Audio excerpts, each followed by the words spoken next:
Museu Wanderley Pinho. História do museu. O Museu do Recôncavo Wanderley Pinho, feito em uma casa grande, é um acervo brasileiro localizado no distrito de Caboto, cidade de Candeias. Esse patrimônio nacional, tombado pelo Instituto do Patrimônio Histórico e Artístico Nacional em 1944, é formado por mais de 200 peças produzidas desde o século XVI, como roupas, paramentos, pinturas, cerâmicas, objetos decorativos e mobiliários. Historicamente, antes de se tornar um museu, esse acervo foi um engenho freguesia, que funcionava como um engenho de açúcar, inclusive sendo o único no Brasil que tinha a capela acoplada à Casa Grande. Os primeiros indícios sobre o edifício na forma que se apresenta hoje remontam a 1760, quando se sabe que o capitão-mor Cristóvão da Rocha Pita, proprietário do engenho na época, já residia no local. Porém, não existe documento com a data precisa da construção da Casa Grande. Com a morte do capitão Mor, o inventário foi discorrido para separações de suas posses entre seus filhos e Antônio da Rocha Pita Argolo, seu sobrinho neto, também legitimado como sucessor. As terras do engenho freguesia foram partilhadas entre herdeiros em 1845, e então Antônio, também conde de Passé, procede com a compra das diversas partes de cada herdeiro e restaura todo o engenho. Esse período corresponde ao auge da sua produção, com cerca de 160 escravos trabalhando no local. Após o falecimento do conde de Passé em 1877, o engenho passa a pertencer ao barão de Cotegipe, seu filho, que por sua vez concede o título dado à filha Maria Luísa de Freguesia, a qual se casa com o Dr. João Ferreira de Araújo Pinho em 1886, começando assim a era de administração dos Araújo Pinho. As últimas safras do engenho são registradas e datadas em constante declínio e sua última safra registrada foi em 1899. A partir de então, o engenho se torna um fornecedor de cana-de-açúcar, mantendo o título de engenho apenas por convenção. Já no século XX, José Wanderley de Araújo Pinho, neto do barão de Cotegipe, herdeiro do engenho freguesia e por 2 vezes prefeito de Salvador, vai para o Rio de Janeiro, onde defende no Congresso Nacional a proteção do engenho e suas construções conexas como patrimônio histórico e artístico do Brasil, levando à criação do Serviço do Patrimônio, hoje Instituto Nacional do Patrimônio Histórico, Artístico e Nacional. Após a morte de Wanderley Pinho, o engenho, que já estava na lista dos bens protegidos, é vendido ao governo, e nele se instaura o Museu do Recôncavo Wanderley Pinho na década de 70. Em 2020, o museu foi contemplado pelo Programa Nacional de Desenvolvimento do Turismo, por meio da Secretaria de Turismo da Bahia, com investimento de aproximadamente 26 milhões em obras de restauração e recuperação, englobando o casarão e seu entorno. E a gente começa daqui, do município de Candeias, distrito de Caboto, para contar a história desse belíssimo casarão, o Museu Wanderley Pinho.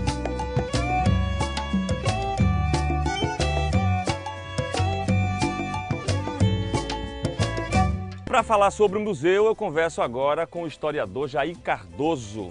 Ele é de Candeias, mas viaja o mundo aí em busca de histórias. Tudo bom, Jair? Tudo bem, Jackson. Prazer estar aqui com você. Prazer também, enorme. Esse livro também é seu, você é autor de alguns livros, hein? Com certeza. Vou adivinhar, é para mim? É seu, com certeza. Que maravilha. Histórias da Terra do Petróleo. A história desse museu deve estar também ligada à sua infância, né?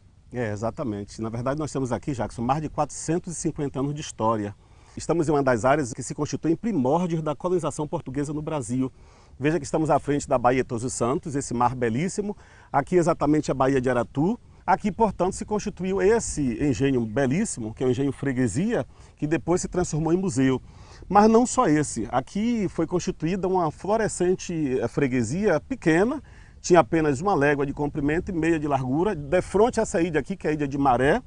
Os escravos aqui, inclusive, fugiam a nado, buscando a liberdade. Saíram daqui para a Ilha de Maré. Ilha de Maré. E morriam, muitos deles morriam na travessia. Por isso, muitos dos nossos ancestrais africanos morriam aqui na tentativa de buscar a liberdade, formando quilombos na Ilha de Maré. Inclusive, a primeira sinagoga do Brasil, ao que tudo indica, tem indícios, também teria ocorrido aqui.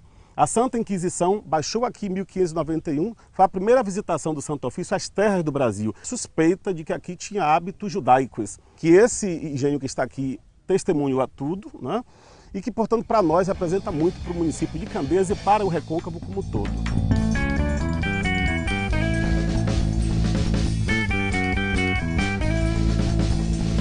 A Seis Maria aqui foi entregue provavelmente a Sebastião Álvares em 1560. O padre Manuel da Nóbrega esteve aqui atravessou de São Tomé de Paripe e aqui chegou para então catequizar os índios. Nós percebemos aqui inclusive relatos do padre Manuel da Nóbrega dizendo que conquistou os índios tocando flauta, tocando e dançando.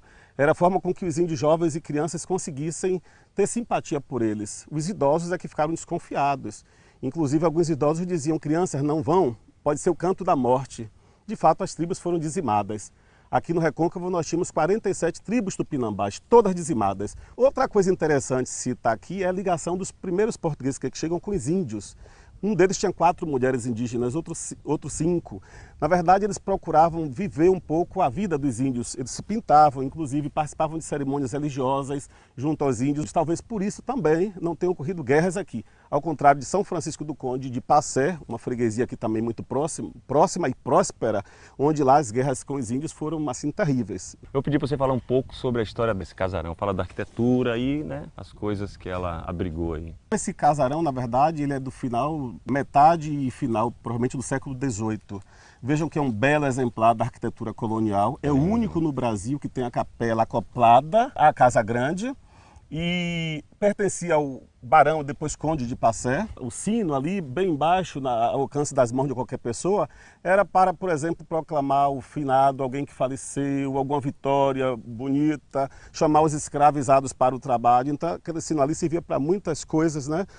E veja você que ali tem inclusive uma treliça em cima que separava os donos do engenho que iam participar das cerimônias religiosas dos demais visitantes da igreja.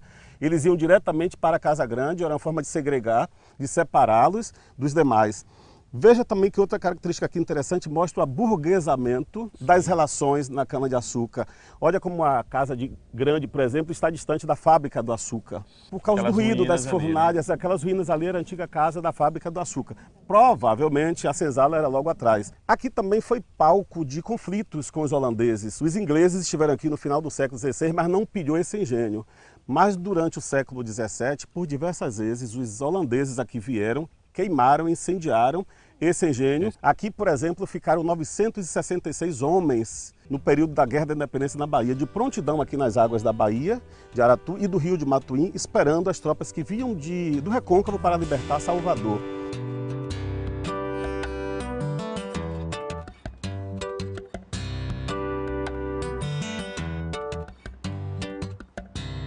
O que é que você espera disso aqui, assim? Restauração, gente, por favor, aos poderes públicos, quem puder, restaure isso aqui que é a nossa alma. Isso aqui para nós representa tudo. A história dos nossos ancestrais que passaram por aqui. A nossa história atual, nós nos vemos a partir do espelho da história, sem ela nós não temos alma. E restauração. Em 1944, o sítio foi tombado pelo Patrimônio Histórico e Artístico Nacional, após um processo iniciado pelo historiador Vanderlei de Araújo Pinho, que dá nome ao museu. Sem o tombamento, o engenho poderia ter sumido com o tempo. Esse processo foi uma garantia de que a estrutura chegasse no século XXI, o que não aconteceu com outros engenhos que eram importantes historicamente. No dia 6 de março de 1991, infelizmente, foram furtadas diversas peças do museu, e por esse motivo, o museu deixou de estar à disposição do público. Foram roubadas 63 peças de porcelana, 58 armas antigas, 16 quadros, 9 imagens e 6 peças de cerâmica, totalizando 152 peças do museu, e apenas 32 peças foram recuperadas. O furto foi noticiado pela edição do jornal à tarde logo após o acontecimento, e nos dias de hoje, essas peças recuperadas encontram-se espalhadas por diversos museus de Salvador, sendo esses Palácio da Aclamação, Abelardo Rodrigues e o do Nof, onde algumas peças são expostas ao público e outras guardadas.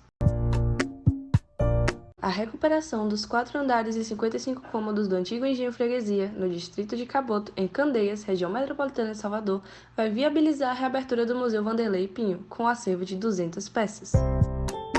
Na reabertura do museu, ainda sem data definida, porém previsto para 2021, deverá ser inaugurado também um atracadouro, como forma de oferecer mais um meio de acesso dos cidadãos ao passado de seu país, com reflexos ainda hoje no cotidiano. Em um país necessitado de cuidar melhor de suas referências culturais como o Brasil, que são capazes de incentivar a população a buscar conhecimento, o exemplo do museu pode representar um novo ânimo aos cidadãos interessados em conhecer a sua própria história. Conexão hidroviária com Salvador. Quem navega na Baía de Todos os Santos, entre a ilha de Maré e o distrito de Caboto, em Candeias, depara-se a certa altura com um imponente casarão colonial construído próximo ao Atacadouro. Esse é o Museu do Recôncavo Vanderlei Pinho. A paisagem atraente convida a uma visita ao sítio administrado pelo Instituto do Patrimônio Artístico e Cultural da Bahia e tombado pelo Instituto do Patrimônio Histórico e Artístico Nacional desde 1944. Há a opção de se chegar por rodovia, mas a via marítima é irresistível, pois o visitante terá visão frontal de grandiosa edificação, lajeada à direita por uma capela. O historiador Rafael Dantas explica que a Baía de Todos os Santos era um ponto de referência para transformações do recôncavo desde o século XVI, o que demonstra a importância do mar para a região. Todas as atividades comerciais da região entravam em diálogo com o mar. Era pela baía que se realizava o comércio, inclusive o escoamento do açúcar produzido no engenho. Além dos atrativos culturais, o museu também possui o turismo náutico. É importante esse investimento no turismo náutico, pois contribui com o emprego e renda dos municípios da zona turística e atrai turistas estrangeiros à Baía de Todos os Santos. Localização geográfica. O Museu Vanderlei Pinho, que anteriormente era uma casa de engenho, foi erguido no século XVI à margem da Baía de Todos os Santos, em Candeias, na Bahia. É possível associar a localização do museu com a alta fertilidade dos solos da região da Bahia, já que era essencial na produção de açúcar. Assim, os escravos que foram trazidos da África e se concentraram nessa região do recôncavo trabalhavam principalmente nessas localizações, pois eram propícias para a atividade econômica da época, ou seja, a cana-de-açúcar. A cozinha fica de frente para o pátio interno e impressiona pela disposição das coifas e chaminés. No livro História de um Engenho do Recôncavo, publicado em 1946, José descreve que as roldanas e correntes facilitavam a remoção dos caldeirões e grandes panelas no dia de banquete. No vazio silencioso da ampla e escura cozinha de outrora, a gente imagina por ali acocoradas escravas, mucamas e crias na múltiplice labuta de matar e depenar. Moer, bater, temperar, e em face do fogão, balcão, as abrasadas cozinheiras mexendo e provando, atiçando fogo e abanando lumes, escreve num tom saudoso. Trabalhando há quase 20 anos no museu, um funcionário que não gosta de aparecer nem quis dizer o nome estava ali na cozinha quando falou da tristeza que deve ter sido, para negros como ele, viver ali.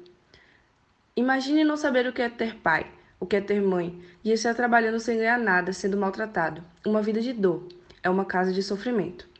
Ao lado do casarão, perto da beira do mar, estão as pilastras que sustentavam o engenho propriamente dito. Um tacho resiste no meio do mato alto.